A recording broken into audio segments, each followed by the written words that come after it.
ಎಲ್ಲರಿಗೂ ನಮಸ್ಕಾರಗಳು. 77ನೆಯ ಗಣರಾಜ್ಯೋತ್ಸವದ ಹಾರ್ದಿಕ ಶುಭಾಶಯಗಳು.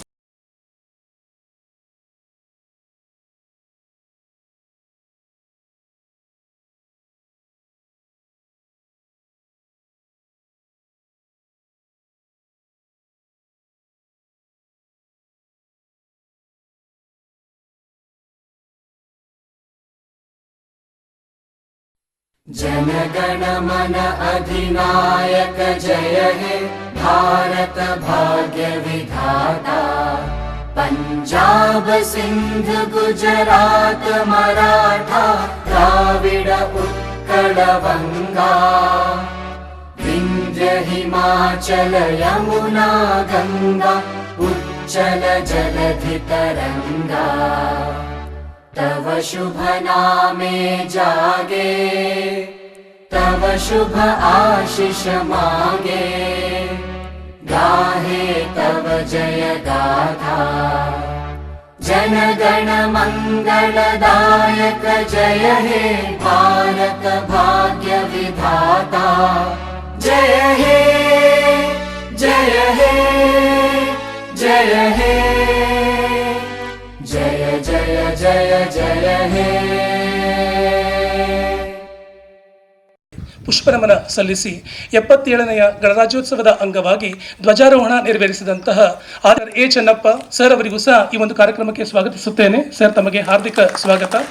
ಹಾಗೆ ಪ್ರೊಫೆಸರ್ ಜ್ಯೋತಿಧಮ್ಮ ಪ್ರಕಾಶ್ ಪರೀಕ್ಷಾಂಗದ ಕುಲಸಚಿವರು, ಮಹರ್ಷಿ ವಾಲ್ಮೀಕಿ ವಿಶ್ವವಿದ್ಯಾಲಯ, ಅವರಿಗೂ ಸಹ ಸ್ವಾಗತವನ್ನು ಕೋರುತ್ತೇನೆ. ಹಾಗೆ ಎಲ್ಲ ಉನ್ನತ ಅಧಿಕಾರಿಗಳಿಗೆ, ಬೋಧಕೇತರ ವರ್ಗದವರಿಗೆ ಹಾಗೂ ವಿದ್ಯಾರ್ಥಿಗಳಿಗೆ ಸ್ವಾಗತ ಕೋರುತ್ತಾ ಈ ಒಂದು ಕಾರ್ಯಕ್ರಮದಲ್ಲಿ ಮತ್ತೊಂದು ವಿಶೇಷತೆ, 2026ರ ಶೈಕ್ಷಣಿಕ ವರ್ಷದ ಕ್ಯಾಲೆಂಡರ್ ಆದಿಕವಿ ಶ್ರೀ ಮಹರ್ಷಿ ವಾಲ್ಮೀಕಿ ವಿಶ್ವವಿದ್ಯಾಲಯ ಪ್ರತಿನಿಧಿಸುವ ಈ ಕ್ಯಾಲೆಂಡರನ್ನು ಲೋಕಾರ್ಪಣೆ ಮಾಡಬೇಕು ಅಂತ ಹೇಳಿ ಸನ್ಮಾನ್ಯ ಕುಲಪತಿಗಳು ಆದಿಕವಿ ಶ್ರೀ ಮಹರ್ಷಿ ವಾಲ್ಮೀಕಿ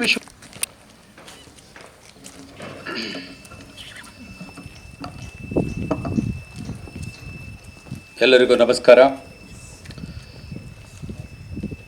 ಭಾರತದ 77ನೆಯ ಗಣರಾಜ್ಯೋತ್ಸವದ ಹಾರ್ದಿಕ ಶುಭಾಶಯಗಳನ್ನು ಹೇಳುತ್ತಾ, ಭಾರತ ದೇಶಕ್ಕೆ 1947 ಆಗಸ್ಟ್ 15ರಂದು ಸ್ವಾತಂತ್ರ್ಯ ಲಭಿಸಿದರು. ಆ ಸಂದರ್ಭದಲ್ಲಿ ಭಾರತ ದೇಶದಲ್ಲಿ ಸಂವಿಧಾನವನ್ನು ರೂಪಿಸಿಕೊಳ್ಳಬೇಕೆನ್ನುವ ಹಿನ್ನೆಲೆಯಲ್ಲಿ ಸಂವಿಧಾನ ಕರಡು ರಚನಾ ಸಮಿತಿಯನ್ನು ಡಾಕ್ಟರ್ ಬಾಬಾ ಸಾಹೇಬ್ ಅಂಬೇಡ್ಕರ್ ಅವರ ಅಧ್ಯಕ್ಷತೆಯಲ್ಲಿ 1947ರ 29ರಂದು ರಚಿಸಲಾಯಿತು. ಬೇರೆ ಬೇರೆ ದೇಶದ ಸಂವಿಧಾನಗಳ ಅಧ್ಯಯನವನ್ನು ಮಾಡಿ ಸಂವಿಧಾನದ ಪ್ರತಿಯನ್ನು ತಯಾರಿಸಿ ಅದಕ್ಕೆ ಕೇಂದ್ರ ಸರ್ಕಾರಕ್ಕೆ 1950 ಜನವರಿ 26ರಂದು ಅಧಿಕೃತವಾಗಿ ಜಾರಿಗೆ ಬರುವಂತಾಯಿತು. ಆ ದಿನವನ್ನೇ ಗಣರಾಜ್ಯೋತ್ಸವದ ದಿನವನ್ನಾಗಿ ಸಂಭ್ರಮದಿಂದ ಆಚರಿಸುವಂತಾಯಿತು. ವಿವಿಧ ದೇಶಗಳ ಹಿನ್ನೆಲೆಯಲ್ಲಿ ಭಾರತ ದೇಶ ತುಂಬ ಉನ್ನತವಾಗಿರ್ತಕ್ಕಂಥ ಆದರ್ಶಗಳನ್ನು ಇಟ್ಟುಕೊಂಡಿರ್ತಕ್ಕಂಥ ದೇಶ.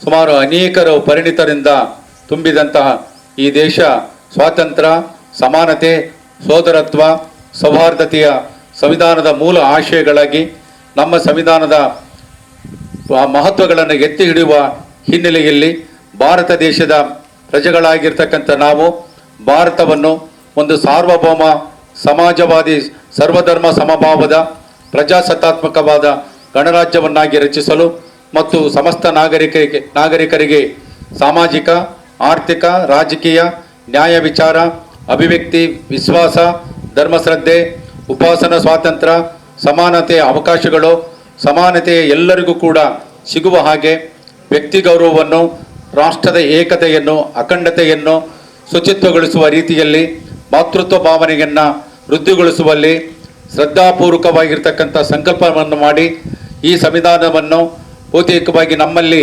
1949ನೇ ಇಸ್ವಿ ಒಳಗಡೆ ಇದನ್ನ ಆತ್ಮಾರ್ಪಣೆಯನ್ನು ಮಾಡಿಕೊಂಡ್ರು. 1950 ಜನವರಿ 26 ಅದನ್ನು ಗಣರಾಜ್ಯೋತ್ಸವದ ದಿನವನ್ನಾಗಿ ಆಚರಿಸುವಂತಹ ಒಂದು ಆಶಯವನ್ನು ಇಟ್ಟುಕೊಂಡು ಅವತ್ತಿನ ನಾಯಕರುಗಳು ಇದನ್ನು ಒಂದು ಭಾರತ ದೇಶದ ಗಣರಾಜ್ಯೋತ್ಸವದ ಹಬ್ಬವನ್ನಾಗಿ ಆಚರಿಸುವಂತಹದ್ದು. ಬಹುತೇಕವಾಗಿ ಇವತ್ತು ನಾವು ಅಂಬೇಡ್ಕರ್ ಅವರು ಹೇಳಿದಂಥ ಕೆಲವು ಮಾತುಗಳನ್ನು ನೆನಪು ಮಾಡಿಕೊಳ್ಳೋದಾದರೆ, ಯಾವುದೇ ದೇಶದ ಸಂವಿಧಾನ ಅದು ಯಾವುದೇ ರೀತಿಯಲ್ಲಿದ್ದರೂ ಕೂಡ ಅದನ್ನು ಜಾರಿಗೊಳಿಸುವವರ ಜನಪ್ರತಿನಿಧಿಗಳು ಒಳ್ಳೆಯವರಾಗಿದ್ದರೆ ಮಾತ್ರ ಅದು ಒಳ್ಳೆಯ ಸಂವಿಧಾನವಾಗಿ ರೂಪುಗೊಳ್ಳೋದಕ್ಕೆ ಸಾಧ್ಯ ಮತ್ತು ಕಾರ್ಯಗೊಳ್ಳೋದಕ್ಕೆ ಸಾಧ್ಯ ಅನ್ನುವಂಥ ಮಾತನ್ನು ಹೇಳುವಂಥದ್ದು. ಯಾಕೆ ಈ ಮಾತುಗಳನ್ನು ಹೇಳ್ತಾ ಇದ್ದೇನೆ ಅಂತ ಹೇಳಿದ್ರೆ, ನಮ್ಮ ದೇಶದ ಇತ್ತೀಚೆಗೆ ನಡೆದ ಒಂದು ಘಟನೆ ಪ್ರಯಾಗನಲ್ಲಿ ನಡೆದಂತಹದ್ದು. ಇತ್ತೀಚಿನ ದಿನಗಳಲ್ಲಿ ಅಖಂಡ ರಾಷ್ಟ್ರ, ಹಿಂದೂ ರಾಷ್ಟ್ರ ಅಂತ ಹೇಳಿ 501 ಪುಟಗಳ ಒಂದು ಮನೋಧರ್ಮಶಾಸ್ತ್ರಗಳ ಶಂಕರಾಚಾರ್ಯ ಪೀಠಗಳ ಒಪ್ಪಿಗೆಯ ಸಂವಿಧಾನ ಅಂತ ಹೇಳಿ ಅದನ್ನು ಗುಪ್ತವಾಗಿ ರಚಿಸಿ ಆ ಸಂವಿಧಾನವನ್ನು ನಾವು ಜಾರಿಗೆಗೊಳಿಸ್ತೇವೆ ಅನ್ನುವಂತಹ ರೀತಿ ಒಳಗಡೆ ನಡೆದಿರ್ತಕ್ಕಂಥದ್ದು. ಬಹುತೇಕವಾಗಿ ಅಂಬೇಡ್ಕರ್ ಅವರು 200 ಜನ ತಜ್ಞರೊಂದಿಗೆ ಸಮಿತಿಯನ್ನು ಮಾಡಿ 2 ವರ್ಷಗಳ ಕಾಲ ದೀರ್ಘವಾಗಿ ಈ ಸಂವಿಧಾನವನ್ನು ರಚಿಸಿರ್ತಕ್ಕಂಥದ್ದು. ಬಹುತೇಕವಾಗಿ ಶಿಕ್ಷಣ, ಸಂಘಟನೆ, ನ್ಯಾಯಬದ್ಧವಾಗಿರ್ತಕ್ಕಂಥ ಜೀವನ ಪದ್ಧತಿ, ಸಮಾನತೆ, ಸ್ವಾತಂತ್ರ್ಯ, ಮೂಲಭೂತವಾಗಿರ್ತಕ್ಕಂಥ ಹಕ್ಕುಗಳನ್ನು ಕಾಪಾಡಿಕೊಳ್ಳುವುದು ಈ ದೇಶದ ಸಂವಿಧಾನಾತ್ಮಕವಾಗಿರ್ತಕ್ಕಂಥ ಆಶಯ ಅನ್ನುವಂಥದ್ದನ್ನು ಅಂಬೇಡ್ಕರ್ ಅವರು ಹೇಳಿರ್ತಕ್ಕಂಥದ್ದು. ಅದರ ಜೊತೆಗೆ ಬಹುತೇಕವಾಗಿ ಇವತ್ತು ನಾವು ಅರ್ಥ ಮಾಡ್ಕೊಳ್ಬೇಕು, ಈ ಸಮಗ್ರವಾಗಿರ್ತಕ್ಕಂತಹ ಬಹು ವಿಸ್ತಾರವಾದಂಥ ಈ ಪ್ರದೇಶದೊಳಗಡೆ 145 ಕೋಟಿ ಜನರು ವಾಸಿಸ್ತಾ ಇರ್ತಕ್ಕಂಥ ಈ ಪ್ರದೇಶದಲ್ಲಿ ಬಹುತೇಕ ಸಂವಿಧಾನ ಒಂದೇ ನಮ್ಮೆಲ್ಲರನ್ನ ಕಾಪಾಡುವಂತಹ ಒಂದು ಧ್ಯೇಯ ಶಕ್ತಿಯಾಗಿರುವಂಥದ್ದು. ಇಲ್ಲಿ ಬಹು ಮುಖ್ಯವಾಗಿ ಅಲಕ್ಷಿತರಾಗಿರ್ತಕ್ಕಂಥವರಿಗೆ, ಹಿಂದುಳಿದಿರ್ತಕ್ಕಂಥವರಿಗೆ, ಪರಿಶಿಷ್ಟ ಮತ್ತು ಪರಿಶಿಷ್ಟ ಜಾತಿಯವರಿಗೆ ಸಮಾನವಾಗಿರ್ತಕ್ಕಂಥ ಅವಕಾಶಗಳನ್ನು ಕಲ್ಪಿಸಿಕೊಡುವಂತಹ ಒಂದು ಧ್ಯೇಯವನ್ನು ನಮ್ಮ ಸಂವಿಧಾನ ಒಳಗೊಂಡಿದೆ ಅನ್ನುವಂಥದ್ದು. ಹಾಗಾಗಿ ಇಂತಹ ಸಂವಿಧಾನದ ಸಕಾರಾತ್ಮಕವಾಗಿರ್ತಕ್ಕಂಥ ಧೋರಣೆಯ ಆಶಯಗಳು ವಿಷಾತ್ಮಕವಾಗಿ ಇರಬೇಕು. ಆಗ ಸಂವಿಧಾನಕ್ಕೆ ಅಧಿಕಾರದ ಚಿಂತನೆಗಳು, ಮೌಲ್ಯಗಳು ಬರುವಂಥದ್ದು ಕೂಡ ಅಂತ ಆಶಯವನ್ನು ನಮ್ಮ ಈ ಗಣರಾಜ್ಯೋತ್ಸವದ ಮುಂದಿನ ದಿನಗಳಲ್ಲಿ ನಾವು ಕಾಣಬಹುದು ಅಂತ ಹೇಳ್ತಾ, ಮತ್ತೊಮ್ಮೆ ನಾನು ಆದಿಕವಿ ಮಹರ್ಷಿ ವಾಲ್ಮೀಕಿ ವಿಶ್ವವಿದ್ಯಾಲಯದ ಎಲ್ಲ ಪ್ರಾಧ್ಯಾಪಕರುಗಳಿಗೆ ಮತ್ತು ಎಲ್ಲ ರೀತಿಯ ಅಧಿಕಾರಿ ವರ್ಗದವರಿಗೆ ನಾನು ಮತ್ತೊಮ್ಮೆ ಗಣರಾಜ್ಯೋತ್ಸವದ ಶುಭಾಶಯಗಳನ್ನು ಹೇಳಿ ನನ್ನ ಮಾತುಗಳಿಗೆ ವಿರಾಮ ನೀಡ್ತಾ ಇದ್ದೇನೆ. ನಮಸ್ಕಾರ.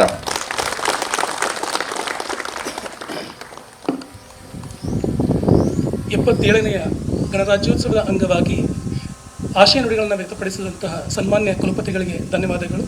ಈಗ ಮಾನ್ಯ ಕುಲಸಚಿವರು, ವಾಲ್ಮೀಕಿ ವಿಶ್ವವಿದ್ಯಾಲಯ, ಡಾಕ್ಟರ್ ಎ ಚನ್ನಪ್ಪ ಸರ್ ಅವರಿಂದ ಒಂದೆರಡು ನುಡಿಗಳು.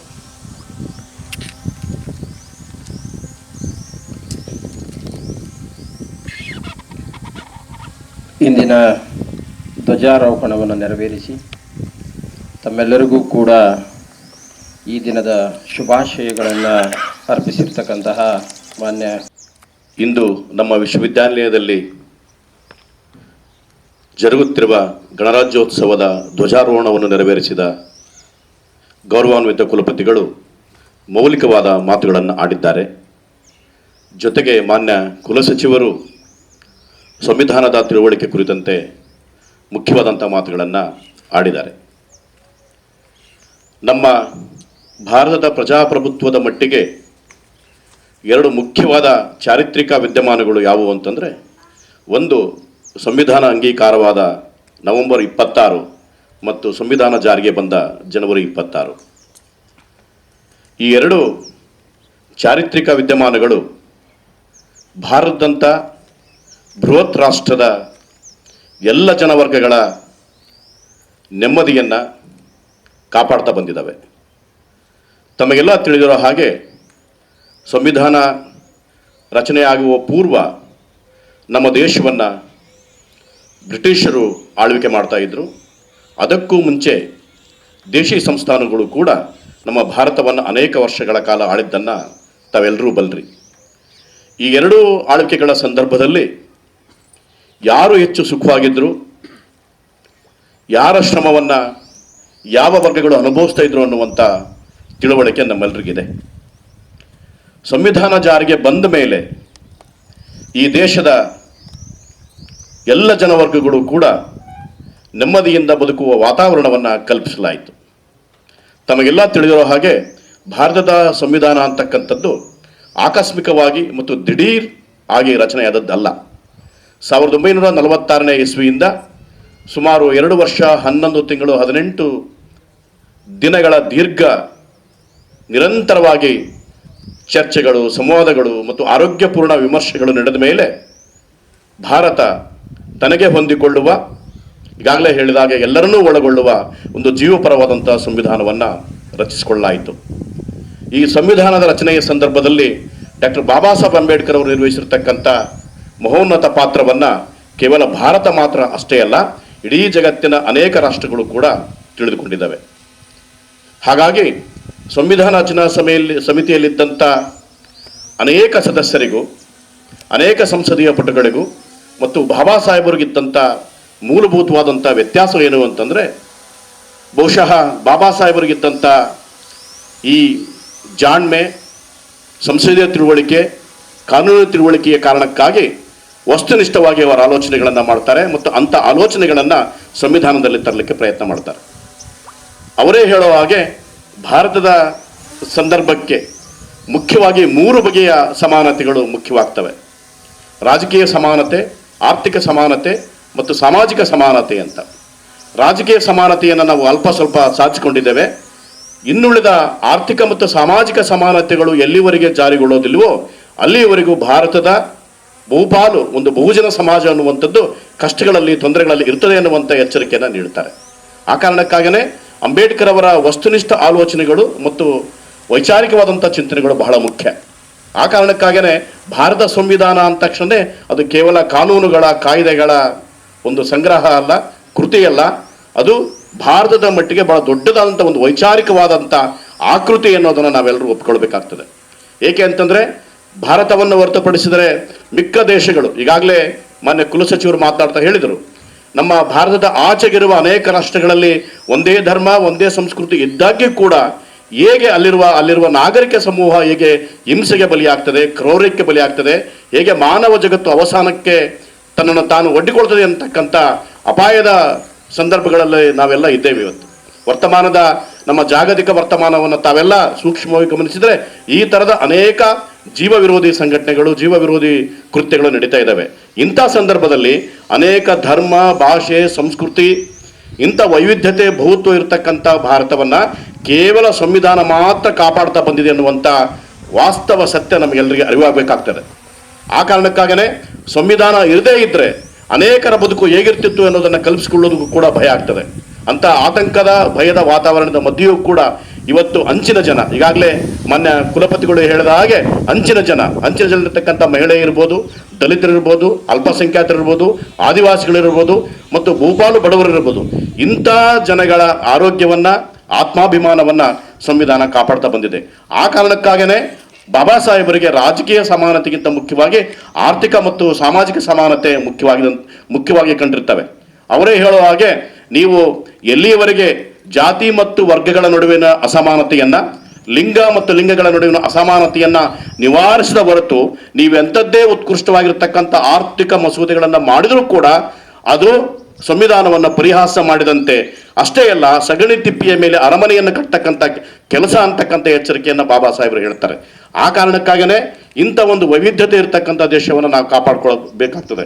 ಏಕೆಂದರೆ ಸಂವಿಧಾನ ರಚನೆ ಆಗೋದಕ್ಕಿಂತ ಮುಂಚೆ ಅಥವಾ ಸ್ವಾತಂತ್ರ್ಯ ಬರೋದಕ್ಕಿಂತ ಮುಂಚೆ ಇದ್ದಂಥ ಮತ್ತೆ ಅಂಥದ್ದೇ ಆಡಳಿತ, ಅಂಥದ್ದೇ ಬಗೆಯ ಜನಜೀವನ ಮತ್ತೆ ಜಾರಿಗೆ ಬಂದರೆ ಸುಖವಾಗಿರ್ಲಿಕ್ಕಿಲ್ಲ ಅಂತಕ್ಕಂಥ ಎಚ್ಚರಿಕೆಯನ್ನು ಕೂಡ ನೀಡುತ್ತಾರೆ. ಮಹಾಕವಿ ಕುವೆಂಪು ಹೇಳೋ ಹಾಗೆ, ಕತ್ತಿ ಪರದೇಶಿ ಆದರೆ ಮಾತ್ರ ನೋವೆ, ನಮ್ಮವರು ಹದ ಹಾಕಿ ತಿವಿದರದ ಹೂವೆ ಎಂತಕ್ಕಂಥ ಮಾತುಗಳನ್ನು ಬಾಬಾ ಸಾಹೇಬರು ಈ ಬಗೆಯ ಆಲೋಚನೆಗಳನ್ನು ಕೂಡ ವ್ಯಕ್ತಪಡಿಸ್ತಾರೆ. ಆ ಕಾರಣಕ್ಕಾಗಿಯೇ ಬಾಬಾ ಸಾಹೇಬರ ಕರ್ತೃತ್ವ ಶಕ್ತಿ ಮತ್ತು ರಾಷ್ಟ್ರಾಭಿಮಾನ, ದೇಶಾಭಿಮಾನ ಮುಖ್ಯವಾಗಿರ್ತಕ್ಕಂಥದ್ದು. ವಿಶೇಷವಾಗಿ ನಮ್ಮ ಸಂವಿಧಾನದ ಮೊದಲನೇ ವಿಧಿ ಹೇಳುವ ಹಾಗೆ ಭಾರತ ಅಂತಕ್ಕಂಥದ್ದು ರಾಜ್ಯಗಳ ಒಕ್ಕೂಟ, India that is Bharat is A union of States ಅಂತಕ್ಕಂಥ ಮಾತನ್ನು ಹೇಳ್ತಾರೆ. ಆ ಕಾರಣಕ್ಕಾಗನೇ ಗಣರಾಜ್ಯ ಅಂತಕ್ಕಂಥ ಕಲ್ಪನೆ ಹೊಸದೇನಲ್ಲ. ಬಾಬಾ ಸಾಹೇಬ್ ಹೇಳುವ ಹಾಗೆ ಬೌದ್ಧ ಬಿಕ್ಕುಗಳು ಇರ್ತಕ್ಕಂಥ ಸಂದರ್ಭದಲ್ಲಿ ಸಂಘಗಳ ರಚನೆ ಆಗಿತ್ತು. ಈ ಸಂಘಗಳು ಕೂಡ ನಮ್ಮ ರಾಜ್ಯದ ಸ್ವರೂಪವನ್ನು ಹೊಂದಿದ್ದವು. ಆದರೆ ಇತ್ತೀಚೆಗೆ ರಾಜ್ಯ ಮತ್ತು ಕೇಂದ್ರಗಳ ನಡುವೆ ಉಂಟಾಗ್ತಕ್ಕಂಥ ಸಾಂವಿಧಾನಿಕ ಬಿಕ್ಕಟ್ಟುಗಳನ್ನು ಕೂಡ ನಾವು ಬಲ್ಲೆವು. ಮೊನ್ನೆ ಕೂಡ ನಮ್ಮ ಕರ್ನಾಟಕ ರಾಜ್ಯದಲ್ಲಿ ಆದಂಥ ಈ ಬಗೆಯ ಬಿಕ್ಕಟ್ಟಿಗೆ ನಮ್ಮ ರಾಜ್ಯ ಸಾಕ್ಷಿಯಾಗಿದೆ. ಅಷ್ಟೇನೇ ಇದ್ದರೂ ಕೂಡ ಇಂಥ ಸಾಂವಿಧಾನಿಕ ಬಿಕ್ಕಟ್ಟುಗಳು, ಸಮಸ್ಯೆಗಳು ಬಂದಾಗಲೆಲ್ಲ ಸಂವಿಧಾನ ಮಾತ್ರ ಉತ್ತರ ಕೊಡುವ, ಪರಿಹಾರ ಕೊಡುವ ಏಕಮಾತ್ರ ಶಕ್ತಿಯಾಗಿ ಉಳಿದಿದೆ. ಆ ಕಾರಣಕ್ಕಾಗಿಯೇ ನಾವು ಸಂವಿಧಾನವನ್ನು ನಂಬಿಕೆ ಇಡಬೇಕಾಗ್ತದೆ. ನಮ್ಮ ವೈಯಕ್ತಿಕವಾಗಿ ನಮ್ಮ ಧರ್ಮ, ನಮ್ಮ ಆಚರಣೆ, ನಮ್ಮ ಆರಾಧನೆ ಅದು ವೈಯಕ್ತಿಕ ನೆಲೆಯಲ್ಲಿ ಏನೇ ಇದ್ದರೂ ಕೂಡ ದೇಶ ಬಂದಾಗ, ರಾಷ್ಟ್ರ ಬಂದಾಗ ನಾವು ನಿಷ್ಠೆಯನ್ನು ಇಡಬೇಕಾದದ್ದು ಕೇವಲ ಸಂವಿಧಾನದಲ್ಲಿ ಮಾತ್ರ ಅನ್ನುವಂಥ ತಿಳುವಳಿಕೆ ಪ್ರತಿಯೊಬ್ಬ ಪ್ರಜೆಗಳಿಗಾಗ್ತದೆ. ಆ ಕಾರಣಕ್ಕಾಗೇ ಈ ಬಹುತ್ವ ಅನ್ನುವಂಥದ್ದನ್ನೇ ಭಾರತದ ನಮ್ಮ ಸಂವಿಧಾನ ಪ್ರಾರಂಭವಾಗುವುದೇ ವಿ ಅಂತಕ್ಕಂಥದ್ದು. ವಿ ಅಂದರೆ ನಾವು ಅಂತ, ನಾವು ಅಂದರೆ ಎಲ್ಲರನ್ನೂ ಒಳಗೊಳ್ಳುವ ಒಂದು ಬಗೆಯ ಇನ್ಕ್ಲೂಸಿವ್ನೆಸ್ ಅಂತ ಏನು ಮಾತಾಡ್ತಿದ್ವಿ, ಆ ಬಗೆಯ ಬಹುತ್ವದಲ್ಲಿ ವೈವಿಧ್ಯತೆಯಲ್ಲಿ ನಂಬಿಕೆ ಇಟ್ಟಿರ್ತಕ್ಕಂಥ ಜನಗಳಾಗಿರ್ತಕ್ಕಂಥ ನಾವು ಸಂವಿಧಾನದಲ್ಲಿ ನಂಬಿಕೆ ಇಟ್ಟರೆ ಈ ರಾಷ್ಟ್ರವನ್ನು ನಾವು ಮುಂದಕ್ಕೆ ಒಯ್ಯಬಲ್ಲು ಅಂತಕ್ಕಂಥ ಎಚ್ಚರಿಕೆಯನ್ನು ಹೇಳ್ತಾ, ಈಗಾಗಲೇ ಹೇಳಿದಾಗೆ ಒಂದು ವೈಚಾರಿಕವಾದಂಥ, ಇಷ್ಟು ವೈಚಾರಿಕವಾದಂಥ ವೈಜ್ಞಾನಿಕವಾದಂಥ ಸಂವಿಧಾನ ಬೇರೆ ಯಾವ ದೇಶದಲ್ಲೂ ಇಲ್ಲ. ಈ ಸಂವಿಧಾನ ರಚನೆಯಾದಂಥ ಸಂದರ್ಭದಲ್ಲಿ ಅನೇಕರು ಈ ಸಂವಿಧಾನ ಬಹಳ ದಿನ ಬಾಳೋದಿಲ್ಲ ಅಂತಕ್ಕಂಥ ಒಂದು ಆತಂಕವನ್ನು ವ್ಯಕ್ತಪಡಿಸ್ತಾರೆ. ಅದೆಲ್ಲರಿಗೂ ಅಪವಾದವೆಂಬಂತೆ ಇಷ್ಟು ವರ್ಷಗಳ ಕಾಲ ಸಂವಿಧಾನ ನಮ್ಮನ್ನು ಕಾಪಾಡ್ತಾ ಬಂದಿದೆ. ಹಾಗಾಗಿ ಸಂವಿಧಾನಕ್ಕೆ ನಿಷ್ಠೆಯನ್ನು ತೋರಿಸುವಂಥದ್ದು ನಮ್ಮ ಹೆಚ್ಚುಗಾರಿಕೆಯಲ್ಲ, ನಮ್ಮ ಆದ್ಯ ಕರ್ತವ್ಯ ಮತ್ತು ಜವಾಬ್ದಾರಿ ಅನ್ನುವಂಥ ಮಾತನ್ನು ಹೇಳ್ತಾ ಅವಕಾಶಕ್ಕಾಗಿ ವಿಶ್ವವಿದ್ಯಾಲಯಕ್ಕೆ ನಾನು ವಂದನೆಗಳನ್ನು ಸಲ್ಲಿಸಿ ನನ್ನ ಮಾತು ಮುಗಿಸ್ತೇನೆ. ನಮಸ್ಕಾರ. ಸಂವಿಧಾನದ ಮಹತ್ವ ಮತ್ತು ಅಗತ್ಯತೆ ಕುರಿತು ಮಾತನಾಡಿದಂಥ ಉಪಕುಲಸಚಿವರಿಗೆ ಧನ್ಯವಾದಗಳು. ಕಲಾನಿಕಾಯದ ಅಧೀನರಾದಂತಹ ಲತಾ ಮೇಡಮ್ ಅವರ ಮಗಳು ಕುಮಾರಿ ತಕ್ಷ ಅವರಿಂದ ಒಂದು ಕಿರು ಭಾಷಣ.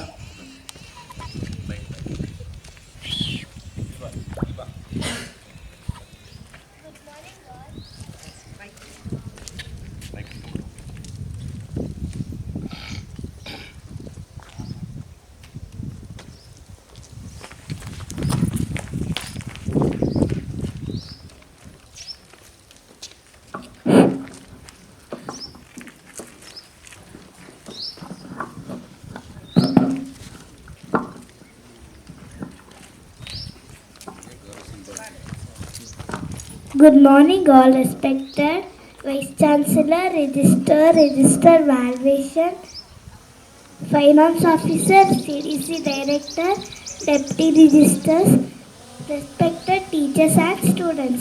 Today is very special day for all of us. Today we are celebrating Republic Day.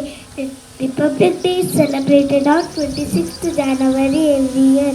On this day, 1950, our Indian Constitution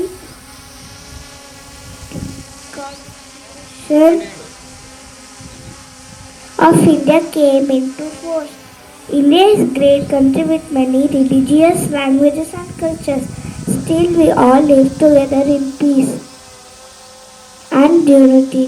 Our national leaders like Dr. B.R. Ambedkar, Mahatma Gandhi and Jawaharlal Nehru worked very hard to make our country free and strong. The Indian Constitution gives us rights and duties. As good citizens, we should respect our country, our teachers, parents and elders. We should keep our surroundings clean and help others.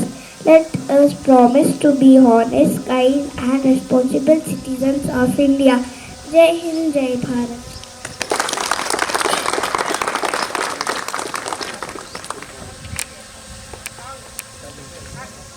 संग्राम की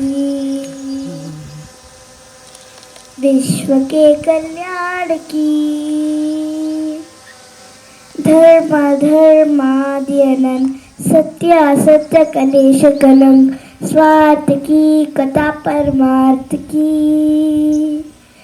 शक्ति है भक्ति है जन्मों की मुक्ति है जीवन का संपूर्ण सार है। युग से धड़कन में सृष्टि के धड़पन में देवोजन हार है।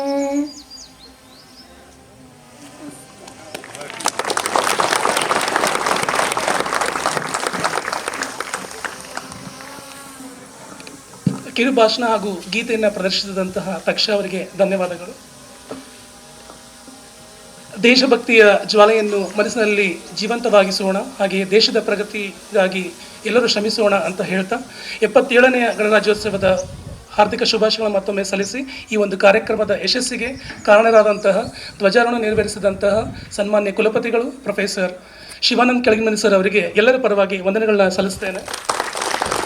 ಹಾಗೆ ಮಾನ್ಯ ಕುಲಸಚಿವರು ಡಾಕ್ಟರ್ ಎ ಚೆನ್ನಪ್ಪ ಸರ್ ಅವರಿಗೂ ಸಹ ವಂದನೆಗಳನ್ನ ಸಲ್ಲಿಸ್ತೇನೆ. ಹಾಗೆಯೇ ಪ್ರೊಫೆಸರ್ ಜ್ಯೋತಿಧಮ್ಮ ಪ್ರಕಾಶ್ ಸರ್ ಅವರಿಗೂ ಸಹ ನಾನು ವಂದನೆಗಳನ್ನು ಸಲ್ಲಿಸ್ತೇನೆ. ಹಾಗೆ ಈ ಕಾರ್ಯಕ್ರಮಕ್ಕೆ ಆಗಮಿಸಿದಂತಹ ಎಲ್ಲ ವಿವಿಧ ನಿಕಾಯಗಳ ಉನ್ನತ ಅಧಿಕಾರಿಗಳು, ಬೋಧಕ ಹಾಗೂ ಬೋಧಕೇತರ ವರ್ಗದವರಿಗೆ, ವಿದ್ಯಾರ್ಥಿಗಳಿಗೆ, NCC ಕೆಡೆಟ್ಸ್ಗಳಿಗೆ, ಮಲ್ಲಿಕಾರ್ಜುನ್ ಸರ್ ಅವರಿಗೆ ವಂದಿಸುತ್ತಾ ಈ ಒಂದು ಕಾರ್ಯಕ್ರಮವನ್ನು ಇಲ್ಲಿಗೆ ಮುಕ್ತಾಯಗೊಳಿಸಲಾಗಿದೆ.